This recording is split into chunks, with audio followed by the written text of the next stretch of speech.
कहानी है मुनमुन की टुनटुन। मुनमुन की टुनटुन। मुनमुन बहुत ही प्यारी और नटखट सी बच्ची थी। उसके एक बड़े भैया भी थे। दोनों बहुत मस्ती करते थे। एक दिन मुनमुन के भैया की साइकिल से गिरने के कारण पैर की हड्डी टूट गई। डॉक्टर ने मोटा सा प्लास्टर भैया के पैर पर चढ़ा दिया। बहुत दर्द भी हो रहा था भैया को। अब तो बिस्तर पर ही लेटे रहना पड़ता था। चलने में उन्हें बहुत दर्द होता था। मुनमुन भैया के साथ मस्ती भी नहीं कर पा रही थी। रविवार का दिन था। मुनमुन की भी छुट्टी थी। वो बड़े मजे से टीवी पर कार्टून देख रही थी। तभी भैया ने आवाज दी, मुनमुन जरा इधर आओ, मुझे पानी दे दो, बहुत प्यास लगी है। पर मुनमुन का ध्यान तो कार्टून में ही था। उसने भैया की बात सुनी ही नहीं। भैया ने फिर जोर की आवाज लगाई, अरे मुनमुन जरा पानी पीने के लिए दे दो। मुनमुन झुंझला उठी और भैया के लिए पानी लेकर आई। मुनमुन फिर से कार्टून देखने बैठ गई। थोड़ी देर बाद भैया ने फिर से मुनमुन को आवाज लगाई, मुनमुन जरा मेरी किताब दे दे, बहुत बोर हो रहा हूँ। पर मुनमुन तो कार्टून में ही मस्त थी।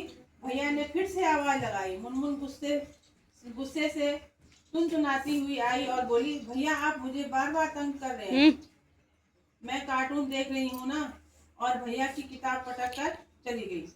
कार्टून देखते देखते मुनमुन थक गई।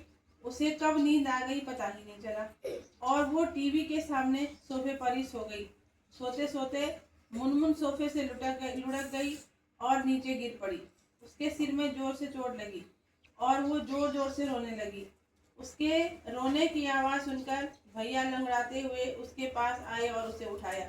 रोते रोते मुनमुन भैया से लिपट गई और बोली, भैया आपको भी पैर में बहुत दर्द हो रहा है ना, मैं अब से आपकी बात ध्यान से सुनूंगी। ठीक है, ये कहानी है। और मुनमुन को गुस्सा क्यों आ रहा था? क्योंकि वो उसको बार बार बुला रहा था। हाँ, उसका भाई उसको बार बार बोला। क्या आपको कोई चोट लग जाती है तो आपके परिवार के सदस्य आपके लिए क्या करते हैं? आपको हमारे लिए दवाई लाते हैं। और जब आपके घर में कोई बीमार हो जाता है तो आप कैसे कैसे मदद करते हो? कैसे मदद करते हो? उसके लिए दवाई लाते हैं तो जो वो बोलेंगे कि हमारे ये काम करो, छोटा मोटा काम, तो वो भी तो करते हैं, नहीं करते? कहना मानते हैं ना? भैया के पैर में दर्द था फिर भी वो मुनमुन को उठाने क्यों गए? क्योंकि वो उसकी बहन थी। मुनमुन क्या सोफे से गिर गई थी ना, उसको चोट लग गई थी, वो जोर जोर से रो रही थी, इसलिए वो भी लंगड़ाते हुए उसको उठाने के लिए चले गए। हमें अपने परिवार में एक दूसरे का ख्याल क्यों रखना चाहिए? क्यों रखना चाहिए बताओ? एक दूसरे का ख्याल रखते हैं ना परिवार में, कैसे रखते हैं? कैसे रखते हैं? उनकी बात मानते हैं, फिर वो भी तो मानते, तुम्हारी बात नहीं मानते? ऐसा थोड़ी नहीं होता खाली तुम भी मानते हो उनकी बात, वो भी तो मानते हैं, है ना? जब एक दूसरे का कहना मानोगे, एक दूसरे की बात मानोगे, तभी तो बड़ा होगा ना। परिवार ऐसे ही तो होता है।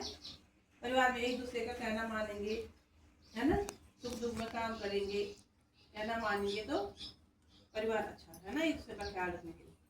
हम अपने परिवार का ध्यान कैसे रख सकते हैं? कैसे रख सकते हैं अपने परिवार का ध्यान? सब रखते हैं अपने परिवार का ध्यान, रखते हैं ना? कैसे रखते हैं?